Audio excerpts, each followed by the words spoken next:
do is put your face on a billboard so you can see them. Want to play in a stadium like a rock band.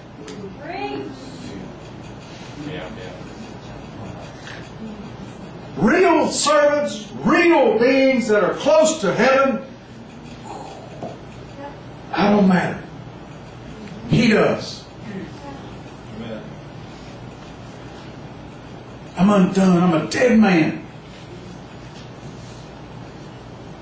I am a man of unclean lips, and dwell in the midst of a people of unclean lips. For my eyes have seen the King, the Lord of hosts.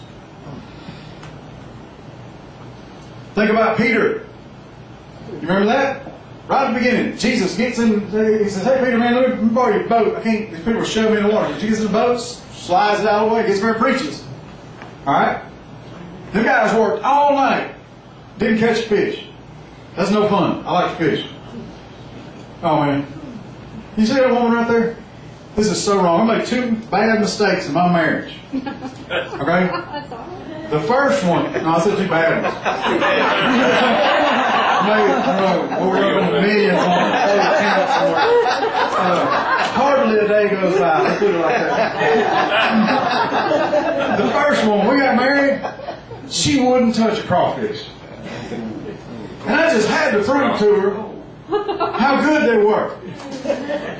But she likes them now. I don't like sharing crawfish. There ain't no leftovers. Now it always happens. It always happens. You know, I go back in there, look, there's more crawfish. Ain't none. She done ate it. Second worst mistake I ever made in my marriage. I've been fishing since I was about 4 years old. Okay, I consider myself good at fishing. I mean, when we first got married, you know, I'd go fishing, and I'd come back a lot of times and didn't catch anything. She'd be, where's the fish? Did you really go fishing? What you doing out there? Oh man, that burned me. Well, things have changed. Now I come back, and if they ask me, did I catch anything? I don't even answer. I don't even look at you. Ask me if I caught it. I ain't gonna talk to you. The question is how many. So I took her fishing. She didn't beat me the first day. She didn't beat me the second day. The third day, she started whooping my tail. And every time I take her now, she beats me. It ain't right. It ain't fair. And she plays so dumb and home. I think I got one, you know.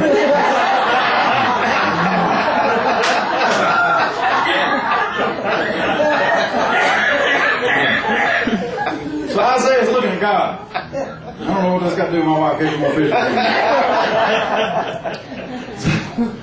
So they're the whole time Jesus is preaching. Remember, Jesus preaching out the boat, and they're all sitting there all night, and they get their nets cleaned up. And they got it all fixed up, dried. Everything's ready to put away. And man, you know it's time to go home and take a nap. And you're ready to go back tonight because they got to eat.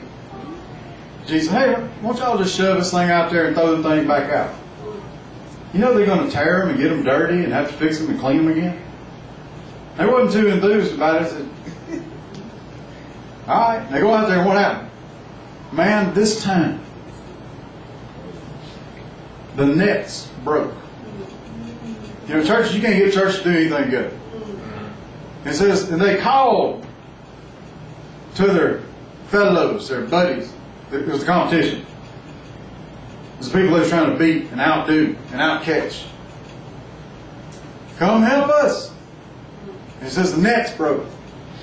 I've always heard preachers say, you know, them guys left their livelihood went on. No, the boat probably belonged to their daddy, and the nets was just tore all up and useless when they left. Wow. They decided it was a good time to get out of the fishing business. Don't have to clean the nets back up. Don't have to make another. But remember what he said when he saw that. You see, he doesn't know that Jesus is the Son of God yet. He just knows this guy's different. You get around somebody, you can feel that spirit. Right? It's like, I ain't figured her out yet. But I'll tell you what, when I get around her, I can feel that she wants to see people born again and set free. You know what? I can deal with that. That's right. I can work with that. Don't matter where she's from. I said we forgave her.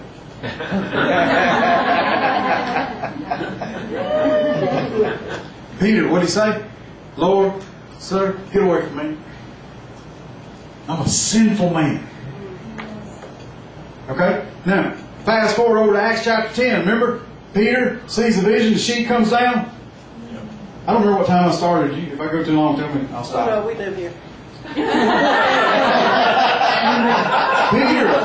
Peter sees the sheet come down. This is not polished. This is real as it gets. Peter sees the sheet come down. God says, rise, kill and eat. And this man who was standing next to Jesus said, I'm a sinful man, looks God in the eye and says, Lord, nothing unclean has ever touched my lips. You understand? That man had observed the law regarding food and ceremony to the letter his whole life. When he got around Jesus, he realized he was a sinner. That's right. Yeah. It don't matter. You know, a guy told me one night, he said, my kids are good kids. He said, they're not in jail. You see, we can look at each other and come up with some definitions that make me look good and you look bad.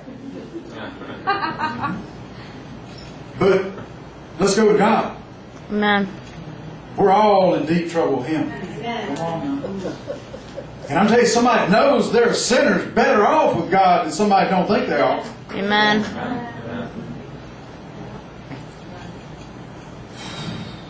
Rich young ruler. We ain't got much in common with that boy. What do I got to do, Jesus? Well, don't do this, this, this, this. He said, all that I've kept from my youth. He wasn't lying. The Bible says Jesus loved him. I'm not trying to make you doubt that. Jesus loved him. You got one thing wrong with you. He said, now go, sell, give. See, we get one little thing out of whack, and it's three things get out of it. It gets old. You know, I'm tired. I've been going to church since I was in diapers. I'm getting tired of some of this stuff. I'm getting tired of dealing with some of these things. But guess what? As long as you're breathing, there's hope. As long as you're going to be the problem.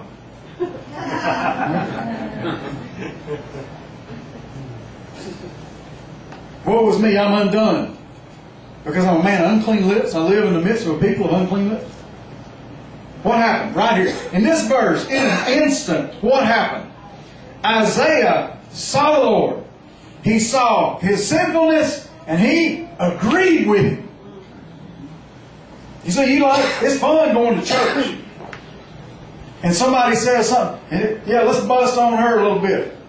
And, oh yeah, you know, oh, and husbands and wives are the worst. Man, I'm sitting in church, here's somebody preaching, oh God, get her, fix her, straighten her out. Lord, help me. Like God, some celestial attack dog, some pit bull. A celestial attack. That's how we are. We don't even consider that He could be talking to us. Come on. We know how good we are. You know, my wife and I, we got married. There was some stuff I didn't like about it. Man, no problem. I'm the man. I'll fix it. The man. That's right. We got married and I started telling her, here's what you're going to do. She had the same plan for me. We put in 4 years before the honeymoon came. It's rough. I'll tell you another thing while we're on this. Everybody here, you have said, sorry about that. You have said, you felt, I love this person. I'm in love with this person. Because of what you're willing. See, you think, I love them. You know, why you say you love them? Well, I love her so much, I'll do this for her. I say you're a liar. You don't love her so much you do that for her. You love her. No. You'll do